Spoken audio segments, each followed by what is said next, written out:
And as for the second point you made about people telling you that the government is not involved in the election campaign, this is the era and the period of people spreading misinformation as fact. Basically telling lies. We are living in an era now where there's no shame in being accused, in being seen to be lying. Let me give you one example. We are in an election now. There's an election campaign taking place. An issue is big and being publicized. This whole issue of inheritance tax. There's no such thing as an inheritance tax in Trinidad and Tobago. As a matter of fact, there used to be inheritance tax. PNN got rid of it. But the opposition sees this as something to use to incite people against the government. So they created inheritance tax, and they are now campaigning against inheritance tax. Even though the government has said over and over that there is no inheritance tax. It's not being discussed, it's not proposed, it's not intended to be, but they're still campaigning against inheritance tax. That is how life is in 2023, where people, it's called fake news, it's called lie without shame, it's called absence of ethics, it's all there, it's part of our world today. So to hear that the government is not involved in the election, why are we here? Why are we here? Why am I here? We are here because there's an election taking place.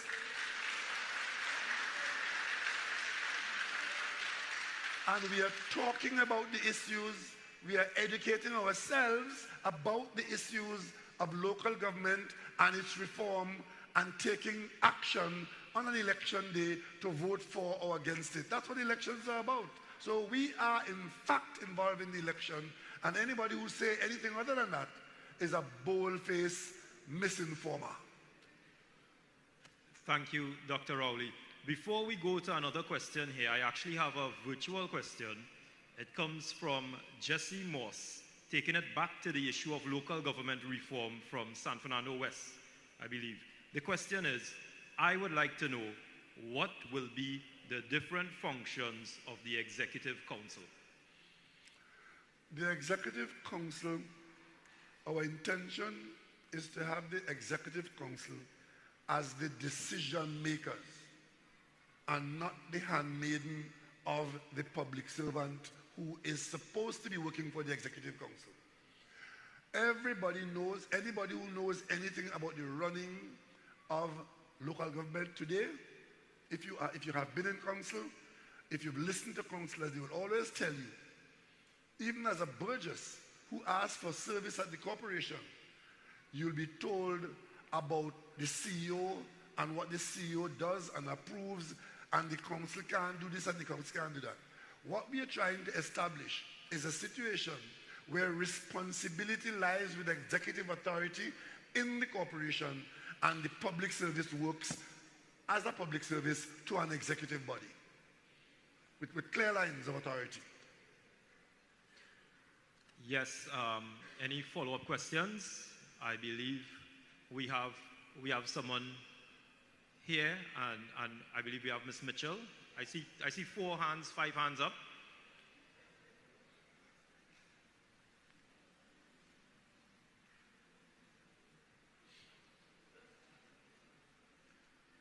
Good afternoon, Dr. Rowley. Good night, sir. And by extension, your cabinet colleagues, and by extension, all others present. So, just a reminder, your name and location as well, too. Right, the name is Clarence Panting, and I'm from Faizabad. My question is, I see in your ad, you are saying reform is the biggest power shift since independence. What exactly do you mean by that?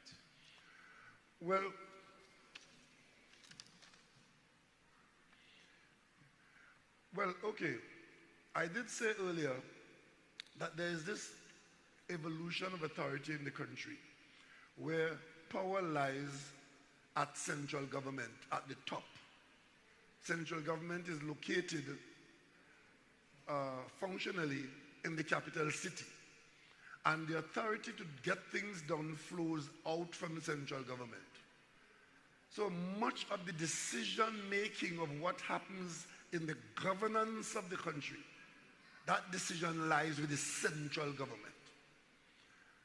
What we're saying here in local government is that some of that authority, which now lies with central government, for example, if a school has to be repaired here in Palo Seco, the local government, which is the borough of Siparia, is not involved.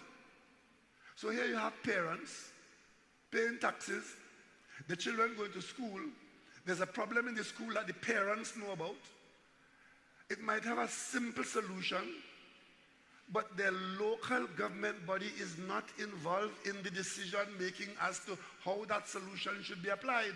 You have to wait for the PS in Port of Spain to take a decision and feed that decision right down to the contractor, who will then come into the school, usually when the school is closed, and come and try to do the repairs. So we're saying that responsibility which lies with central government now, executed through the office of the PS for the minister, that kind of responsibility could be devolved into the district. And the executive in the district should have the resources that the contractor would need, which is the money, and the authority to take the decision in the district and get it done in the district by the district. We believe that is greater efficiency, we believe that is better abuse of money, and you will save time and create a better quality of life for people in the district. You don't have to wait for somebody in Port of Spain to fix a toilet in Palo Seco. That's what we're talking about. That's what devolution is about. Thank you, Dr. Rowley. I see we have two questions on this end. In fact, the other question, we will come to this end after. Good night, Dr. Rowley. Good night, ladies and gentlemen. Name and location. I'm Jadel Reed from Palo Seco. I would like your assistance in getting our football field lights fixed at number 8 Road, Palo Seco. There was a power outage and the lights never came back on. We made numerous requests and nothing has been done. We will also like to have the bus services restored to our communities, as a lot of our senior citizens use the service, and almost a year now the service has been stopped. Okay. Now, the young gentleman raised two issues there, which are day-to-day bread and butter issues affecting his district, Los Baos or Faizabad, wherever he is, right? Firstly, the fact that the playing field is not usable, that is a local government responsibility. And if the local government was functioning effectively and efficiently, he should not be here tonight asking me as Prime Minister to get the playing field ready for service. That is the kind of problem that we're saying with better management and the better use of resources, a properly functioning local government authority, Borough of Siparia, should be able to improve on that. The second issue he raised is the bus service. That is not a local government function. Local government does not run a bus service. But if you have a good management in local government, there could be an interfacing with the PTSC to determine what kind of bus service is required and what role local government could play in your district to support a bus service that is improved. That's how it goes. And of course, who says that we couldn't get to the level where the Borough of Siparia can run its own bus service? In the United Kingdom, where you have a very strong local government system, Housing and bus transportation is a local government issue. The colonial master gave that to their own people in England, but they didn't give us that here in Trinidad and Tobago. So if we want to rise up from that level of colonialism that fixed us in the old local government system, we have to determine how far we want to go.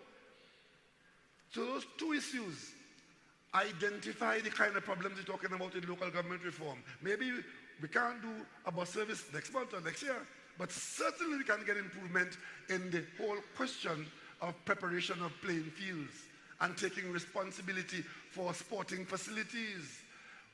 Today, at central government level, there's a whole lot of services provided by central government in the social support system. Some of those services can be provided by a local government structure as long as there are good arrangements for audit and accountability and transparency.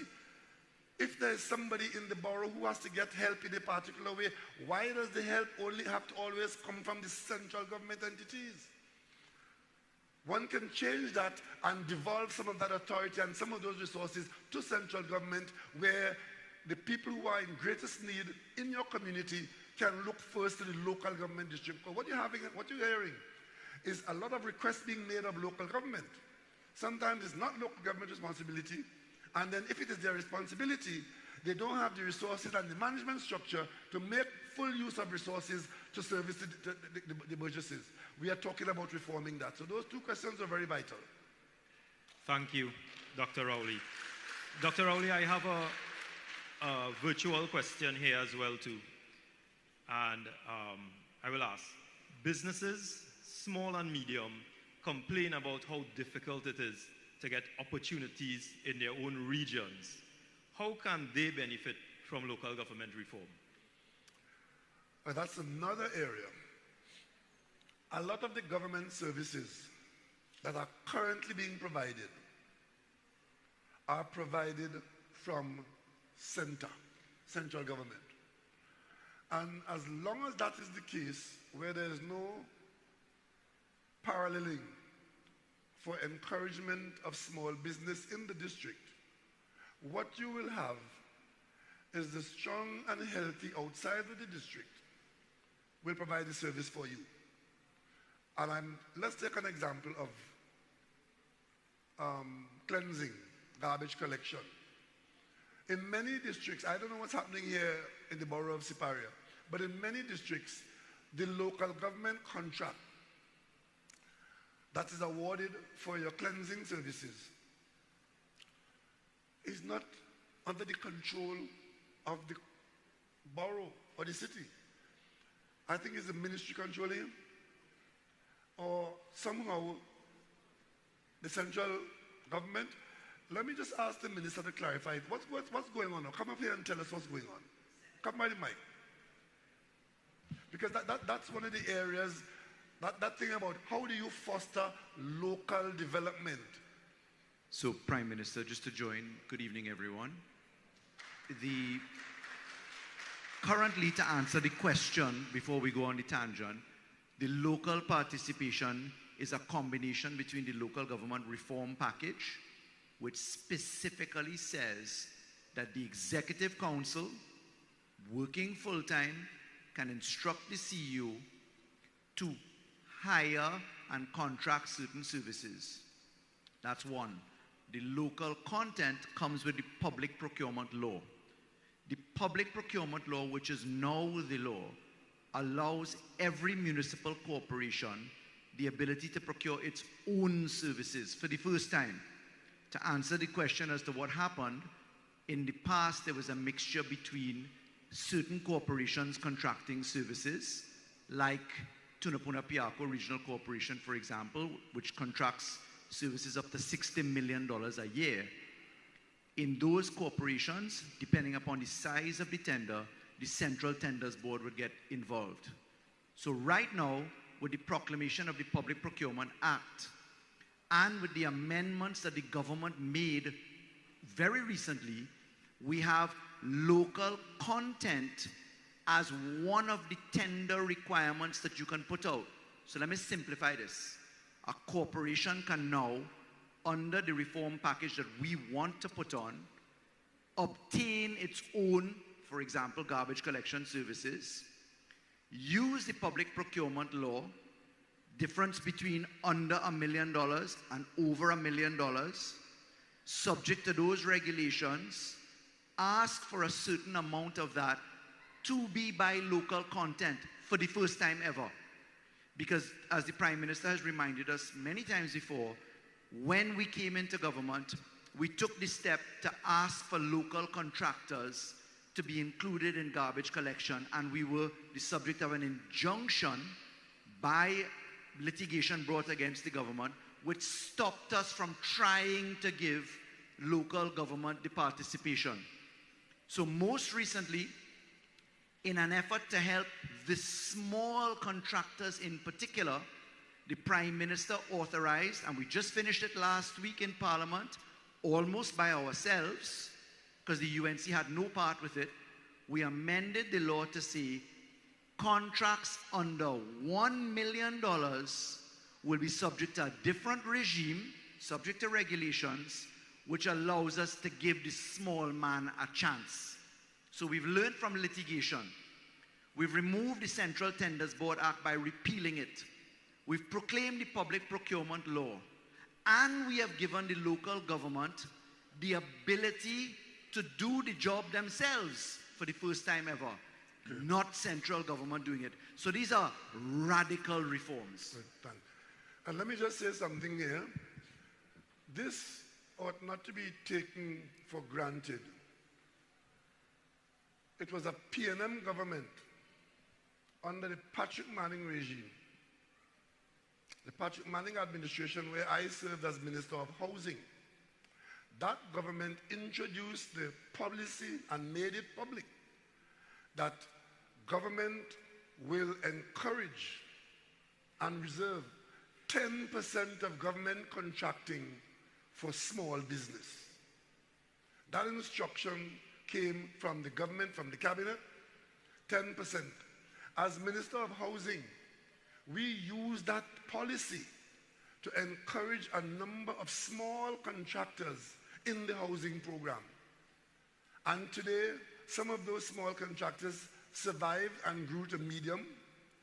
Some had some business and couldn't get further, but at least we created the opening because we said you need to make some space for the small and even the medium contractor. Otherwise, if you just leave it to who have more corn, feed more fowl, you end up with the same people getting everything and others not getting an opportunity. And I want you to keep that word in your mind, opportunity. Thank you, Dr. Rowley. And I know we have a number of questions tonight. However, unfortunately, time is against us. So we only have time right now, ladies and gentlemen, for one more question. And I know, I believe, okay, I actually have the gentleman. President, good night. Viash.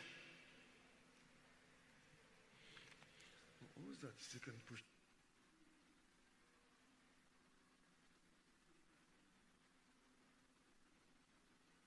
We're going to end at 10. We can take questions up to now. Okay, ladies and gentlemen, we could actually push a little later. So we will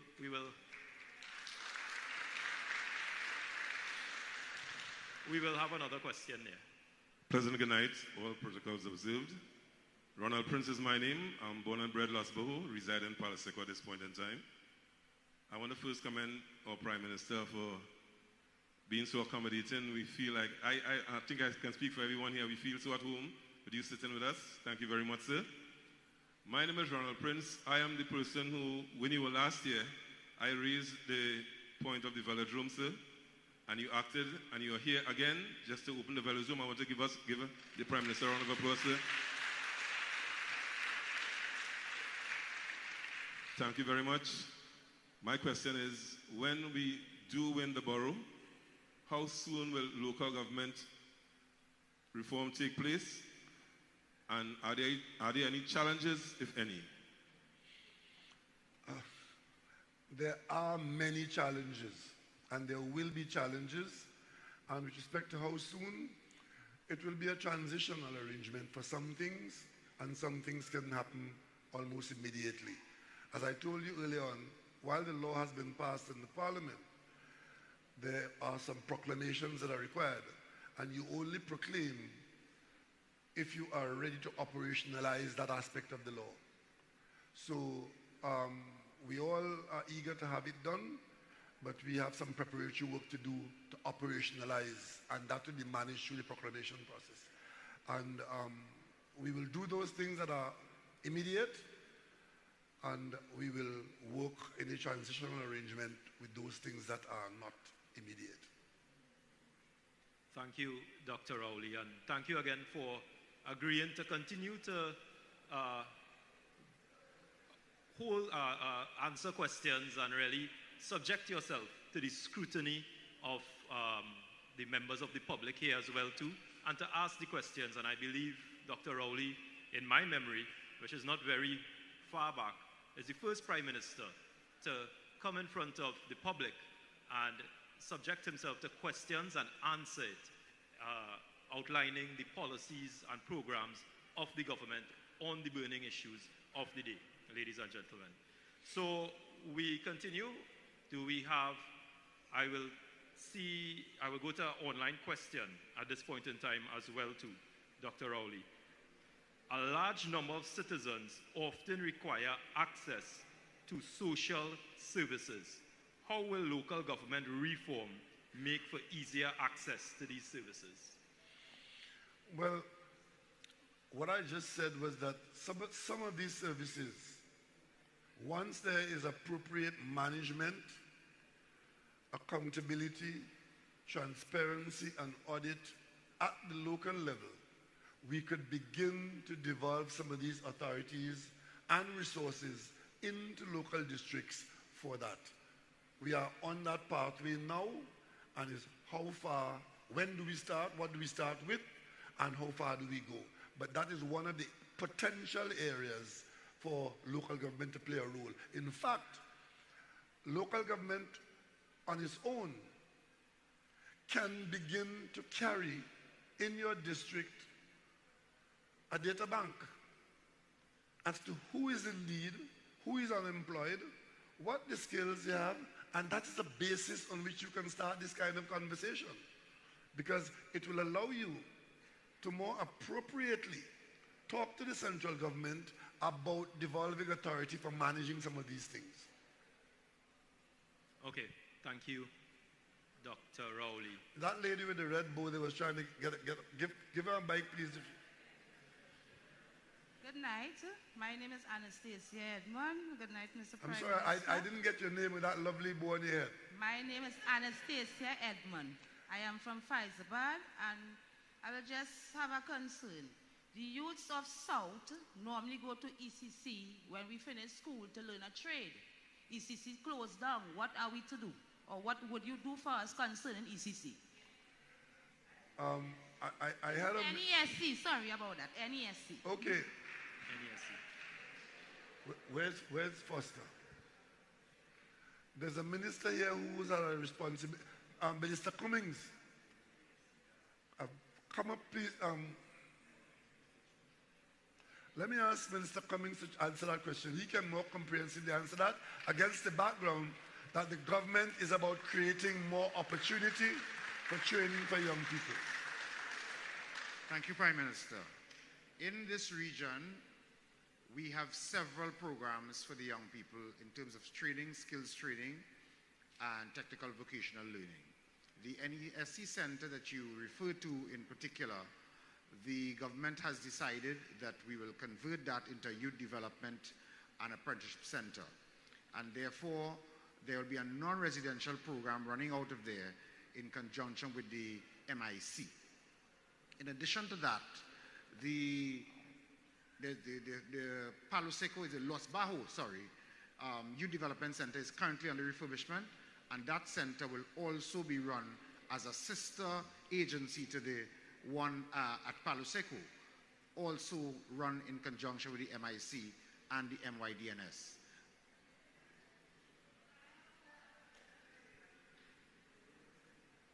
Foster. What would be the criteria to get? Talk in the mic. What would be the criteria to get into this program? Just repeat that, please. What would be the criteria to get into these programs? Okay. Now, there are several, good question. There are several courses that will be offered there, and many of them will require some, depending on what the course is, may require some basic O-levels to enter, but then there are other training programs that you can access even though you may not have had the initial O-level subjects. Now, let me also mention, I think it was Ms. Mitchell that asked that the machine shop at the former Petrotrin that usually had that apprenticeship training program, we have been in discussions with Heritage and with MIC and with NESC, and I'm pleased to inform you that that facility is going to be refurbished, and that training and apprenticeship program that in the energy sector is going to be restarted very soon. As a matter of fact, while the refurbishment will be going on, in August, which is next month, we will be inviting applications, 40 students to start a training program, but we'll have to run it out of Point 14 until such time as the refurbishment at Palo Seco is completed.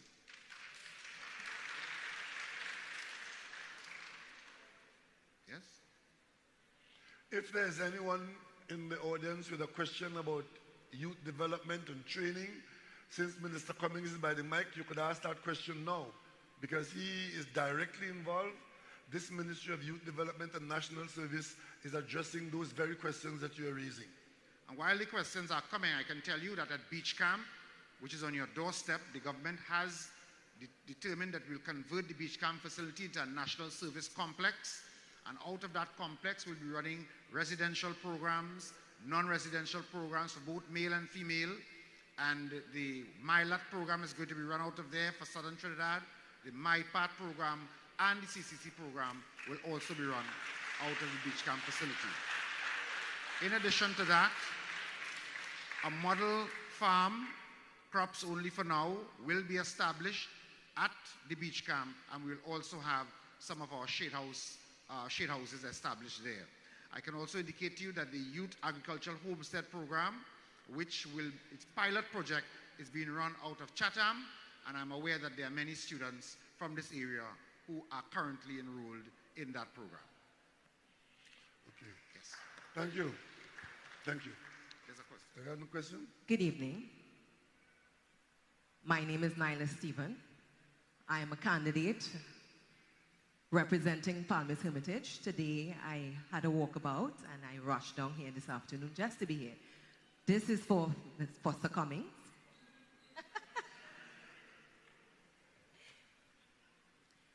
I had the opportunity to meet some young gentlemen today.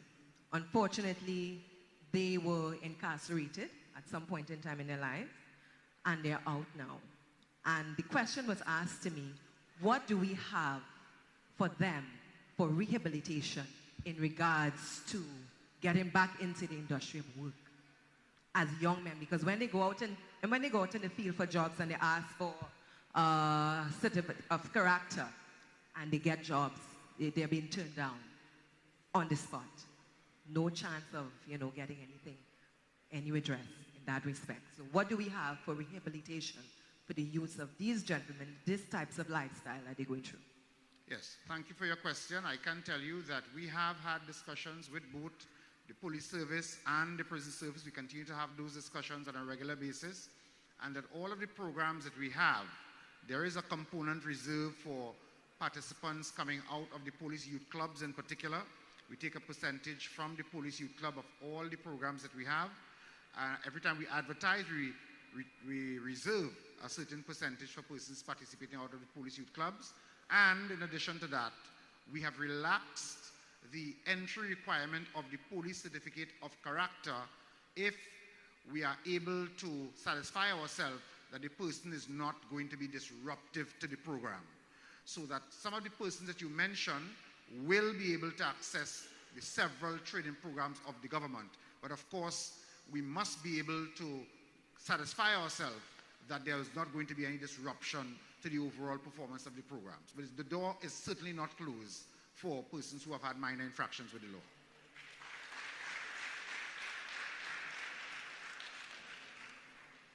Thank you.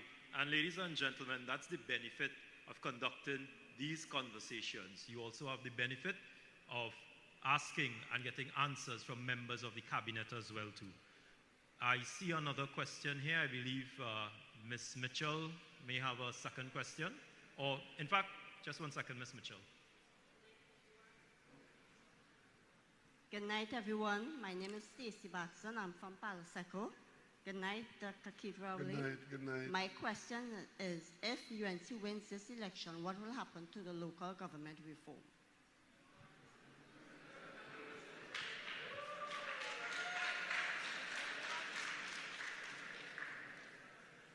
Well, sometimes you can avoid the problem, you know. Just make sure they don't win.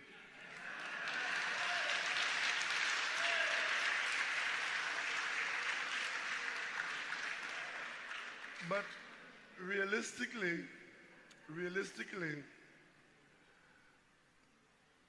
it is my view, based on what has been said by the practitioners in local government in the UNC, that they basically have no real problem with local government reform.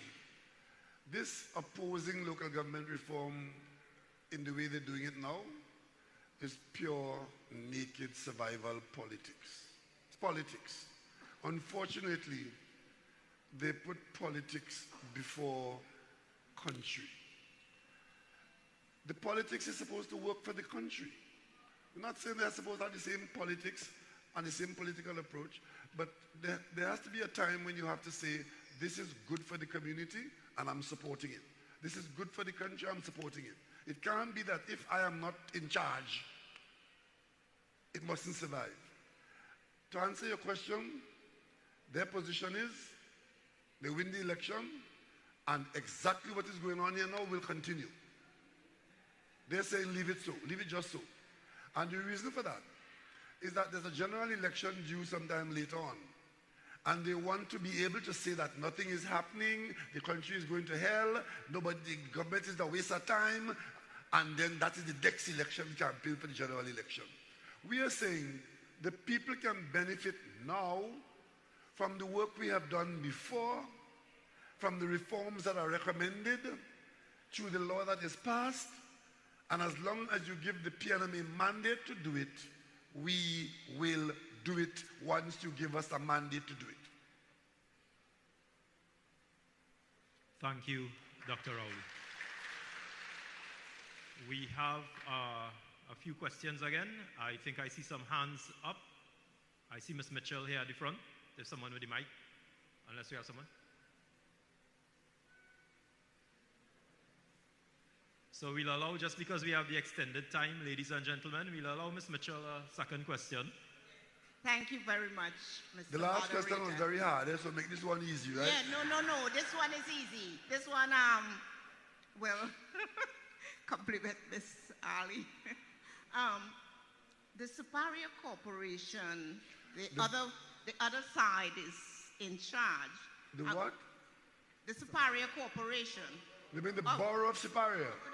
Well, before it was before. just the corporation. Now it's Borough. You're talking about the past. The okay. past. Okay. And because they were the past had us in this area, and Miss Ali stifled, so maybe she couldn't get what she wanted done for the area. Can the central government put in place, like clause or laws where if one party is in charge, they wouldn't stifle their opponent, so their area can get some help too? That is the expectation of the law, letter, and spirit. But of course, there are many ways to skin a cat. And it is very difficult to put something in place that will prevent all of that from happening. It might influence some of it, but what will help is if in the operation of the business of local government, a certain amount of town hall intervention is involved in the decision making. So the executive is required to come to the corporation and account for what is happening with the resources, what decisions they're making. So you can come to a town hall meeting like this, where the executive comes here, and they have to tell you how much money they got, what roads they fix, and of course, if they're discriminating against her and her district, you will see it. It will be in full public view, because when they account to you as to what, they might come quarterly and say, in the next quarter, we're doing this, that, and that. And you will see the distribution of the resources. And that puts you in a position to stand and speak directly to those decision makers. And that will improve the quality of the management. It will give more weight to your vote, because you are now participating in the process, and they will now be made to account by coming to you and tell you what they're doing. That is what local government reform in its finest sense will do, as long as you accept the new management and regulations that will come with it. Dr. Rowley, I believe the Minister of Rural Development and Local Government would like to also contribute here. Thank you so much, Prime Minister. Just to also add to what the Honorable Prime Minister said, we actually built into the law, the new law, which the opposition does not want to support, but fortunately it's law, that the accounts and the audits are run by the minority. So just like in the Parliament, where you have the Public Accounts Committee is chaired by a member of the opposition, whether it's a red corporation, a yellow corporation, it is chaired by a minority leader. And therefore that gives the immediate explanation as to what you did with the money. The second thing that we did was to include in the law the mandatory holding of public meetings like you see on TV. You watch the movie Footloose, you watch the little boy come up and say they want a petition to dance or whatever else. Right there on the floor, in places like this, the law says that you have a voice for the first time.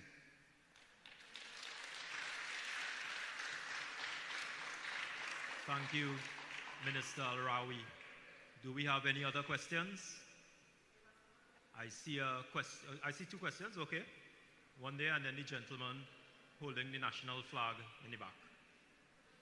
Pleasant good evening, Honorable Prime Minister. Good evening. Jamel Pierre, and I am from Labrie. I have basically two questions. One, in Labrie, we know we are infamous for the conditions of the roads.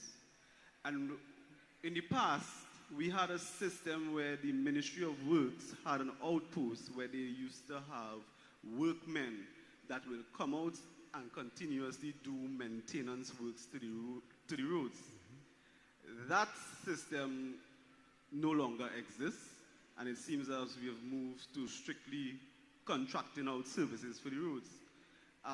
Simple things as grading and maintaining the roads could be very effective, in particular in our community.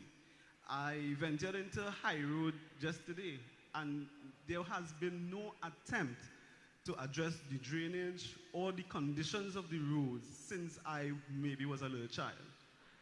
And that is an issue that we face.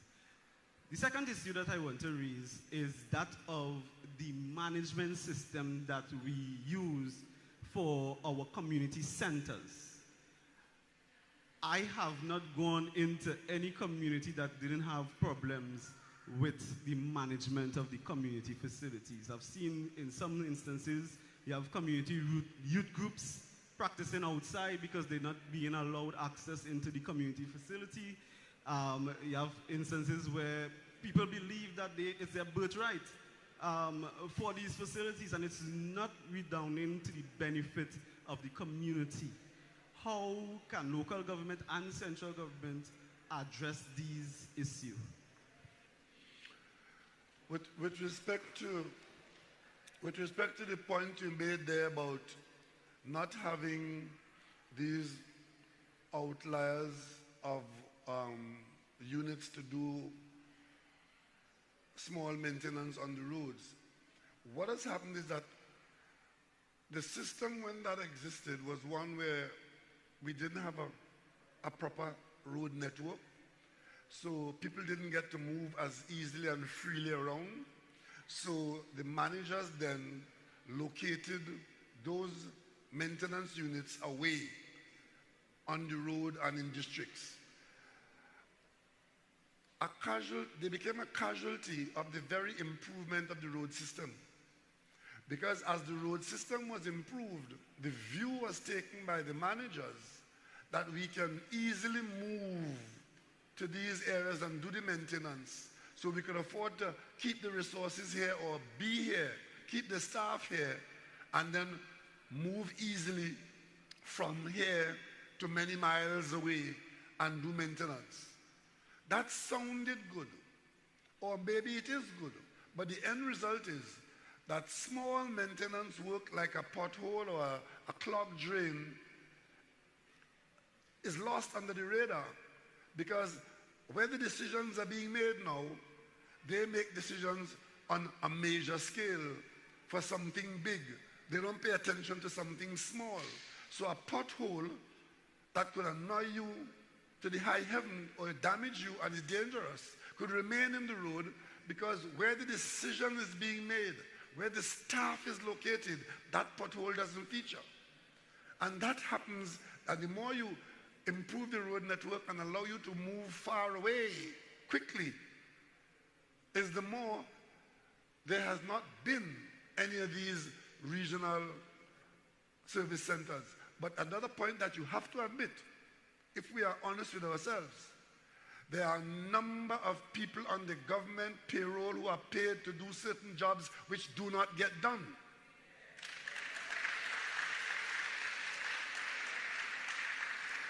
And the only way you deal with that is improve management to account for the staff and account for the money that is spent.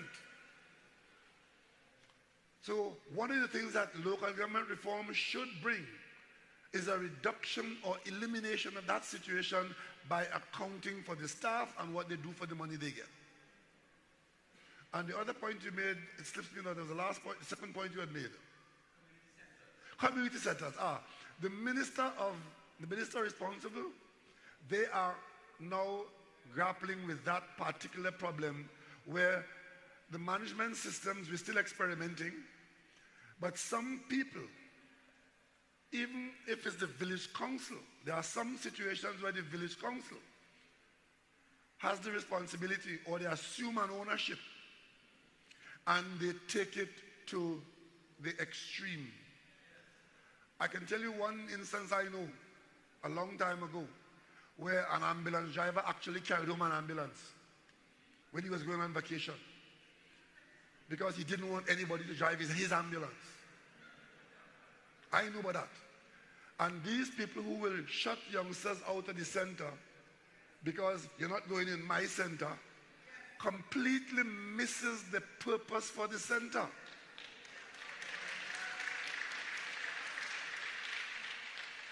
So we have to put arrangements in place which can accommodate the requirement for discipline, but ensuring that the center is used and fit for purpose.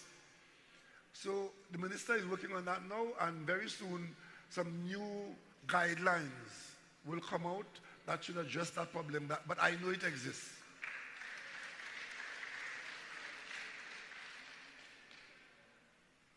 Thank you, Dr. Rowley. I know we have a question somewhere in the back there. Gentleman with the national flag. Good evening to you, Dr. Rowley, and all the ministers and dignitaries here tonight. My concern, my name is Dennis George. I am the father of Councillor to be Anton George. We'll take 10 minutes more. 10 minutes more. Go ahead, sir. My concern is the problem that the squatters in the area have. We in the rural area have a lot of squatters, and they are without basic facilities like water, lights, roads, and drainage. What would this new reform...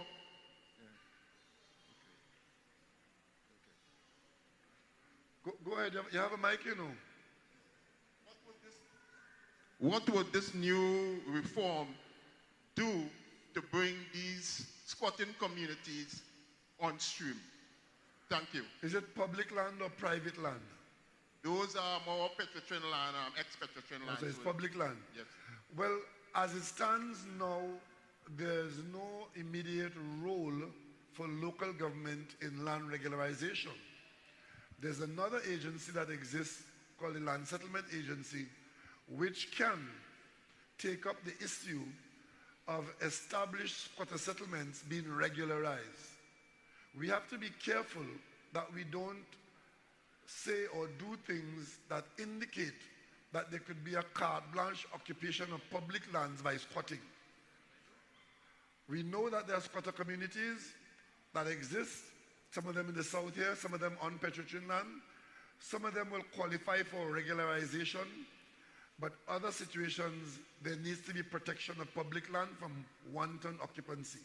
So I can't give you an answer that says, well, okay, squatters could go and occupy Petrotrin land and the local government or the government will just do anything about it. It is a case-by-case situation while we discourage the illegal occupancy of land. But where occupations exist and it is of the nature that qualifies for regularization, the Land Settlement Agency is the agency that can do it. But in the future, a good functioning local government body can have some kind of arrangement and partnership with the Land Settlement Agency in dealing with this issue that you just raised of an established squatter settlement which requires regularization. Thank you, Dr. Rowley. I know we have a question to the back there.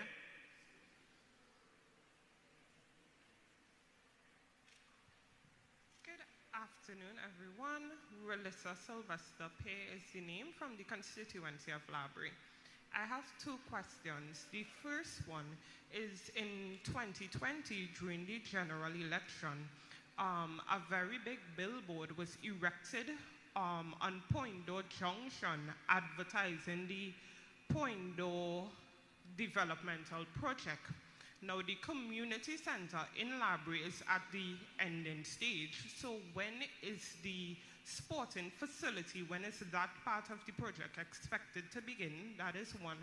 And two, the Minister of Youth Development and National Service would have mentioned the numerous projects that are taking place in Palo Seco, Los Bajos, etc.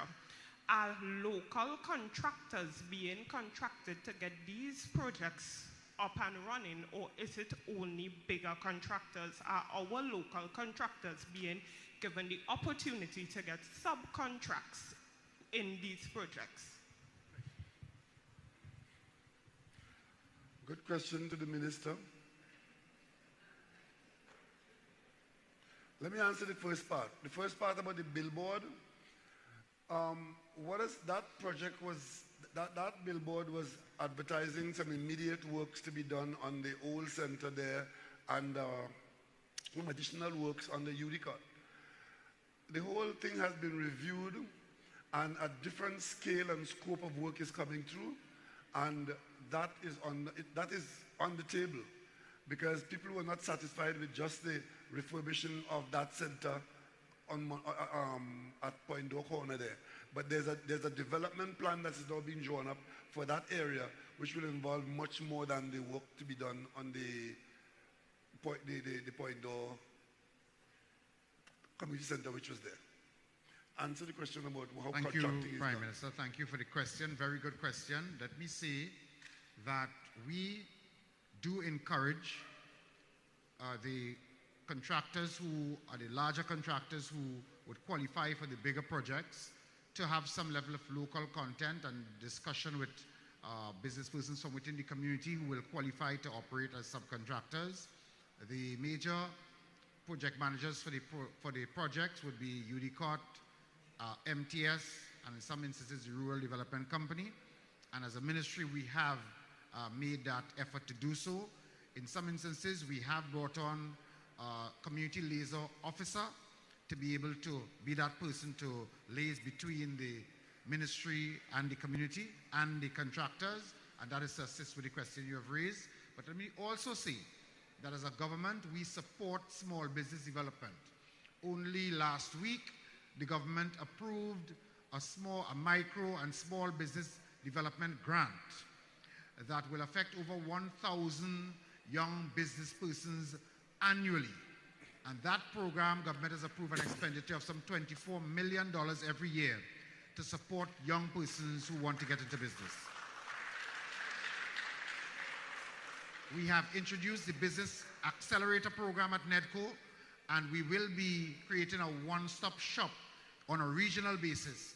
So once you have your business idea, if you're a small business person, you go into NEDCO, you'll get all the support to develop your business plan, all the networking and mentorship support, and as well, startup capital in the sum of $20,000 per individual. So that is the government's effort to assist and support small business. That does not take away from the fact that after you benefit from an initial grant, startup grant, once your business is functioning properly, you can then move on to access the NEDCO business support loans. Thank you.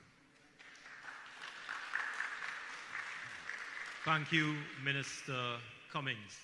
So, ladies and gentlemen, I believe we have time just for one more question, and I saw a hand raised in the second row there. My right, second row.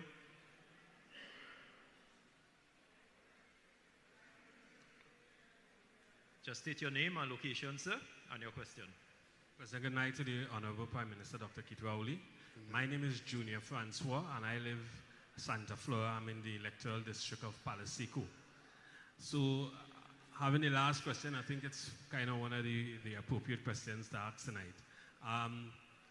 Could you explain, Mr. Prime Minister, the present structure in terms of how resources are allocated to the cities, corporations, boroughs at present, and with the vision for local government reform, when all the changes come in place, what do you see as the new structure that you would like to see in place? And maybe more to the minister who was in the ministry, how does that translate in terms of the legislation coming into place? Let's say, for instance, a corporation or a borough, in terms of their revenue collections, come short.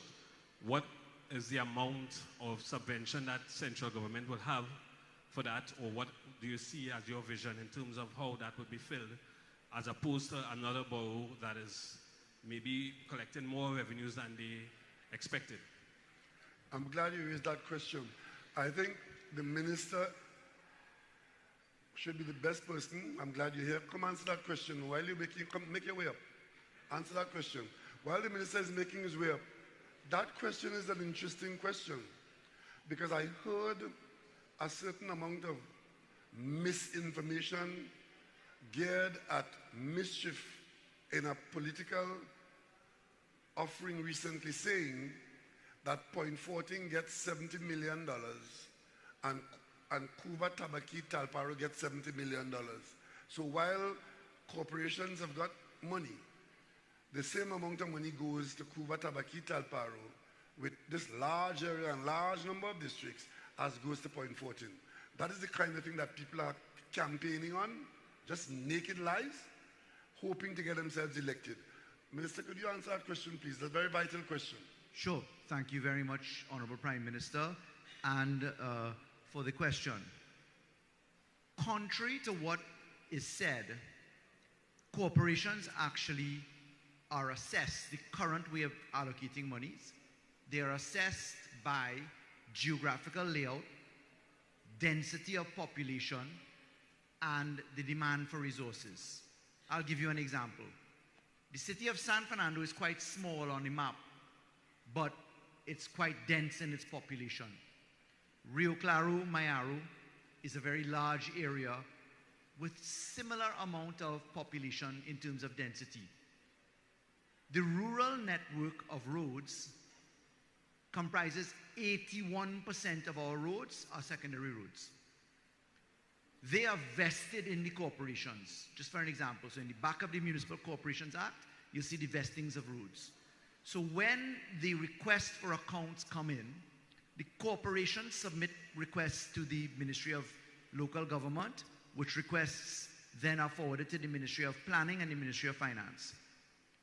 And to give you an example, a corporation may ask, let's take Tunapuna Piarco Regional Corporation, they will ask for $100 million to maintain their corporations. Because remember, they have to fix roads, they have to do spaces, they have to deliver services.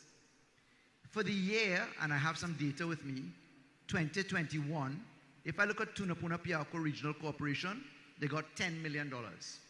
They asked for $100 million, they got $10 million. The next year, they got 14. The next year, $28 million. And under our present financial circumstance with reform, last budget they got $45 million. But that's still $55 million short of the 100. The Prime Minister took a very bold step in ensuring that the Property Tax Act, which was put into effect since 2009, then 2010, and which was announced to become operative in 2013 budget, starting 2014, at $1 a day and $2 a day, $65 million can actually be brought in to Tunapuna Piarco Regional Corporation. $65 million. Bridging the gap between the $100 million that they asked for and the $40 million that they got. Just by $1 a day and $2 a day. What that does is that it means that every single corporation gets to not only get more money, but keep it, because we amended the Public Procurement Act. We amended a number of pieces of law that are under the Municipal Corporations Reform Package, and we said the corporation will collect the taxes.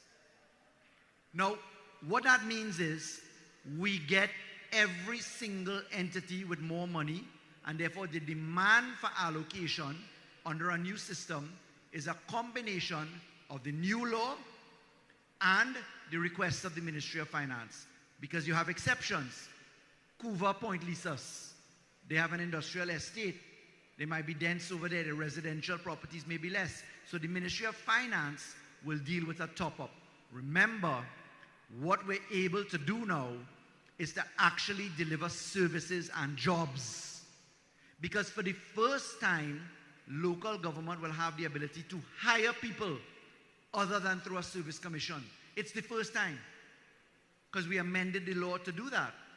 And by creating new standing committees, they now have the obligation to fix schools, to do things, but it all comes with money, manpower, mobilization, and materials. So this is a well thought out package, and for everybody who's listening, local government reform means finally you get more jobs with more local content using small amounts of contribution from the government put to use by yourself, supervised by you yourself, whether you're minority or majority. Thank you very much. Well, I think that question was a good question, and the answer was almost as good. And it's a good point that we can wrap up. It's close to your bedtime. I simply want to say thank you here in Palo Seco for coming out and allowing us this opportunity to talk to you, and by extension the wider national community. And also to clarify what will take some time to be digested by the national community. There's a statement, I don't know where it came from, but I saw it and I adopted it, and I put it in my office. And it says, success requires change. Success requires change. Change brings conflict. Without managing that conflict, without the change, there'll be no success. I think we all are after success. I think the general sentiment in the country is that what passes for local government now is not satisfactory and it requires change. That change can be done. It should be done. We've prepared to do it. We're not doing it by a VAPS because we had a beer or VAT-19 recently, or vodka for that matter. We're doing it because we studied the problem, we discussed the problem, we digested it. We came up with a prognosis, a change. And we are saying, let us be brave enough to make these changes.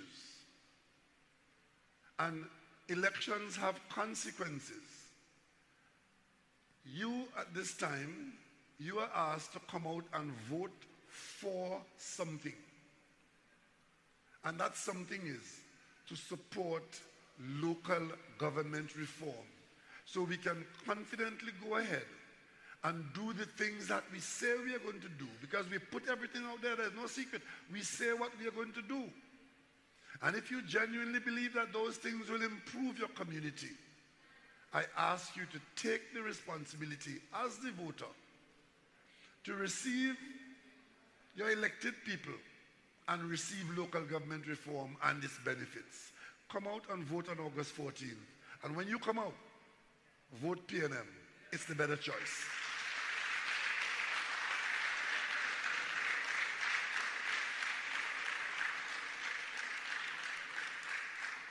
Thank you, ladies and gentlemen. And let us also thank again Dr. Rowley, the Prime Minister, the political leader, for making himself accessible, for making himself open to your questions. Again, let us also thank Ministers Foster Cummings, Minister Faris Al-Rawi, and we have the Minister of Labour as well too, waiting for your questions as well, ladies and gentlemen. Can we give them a round of applause?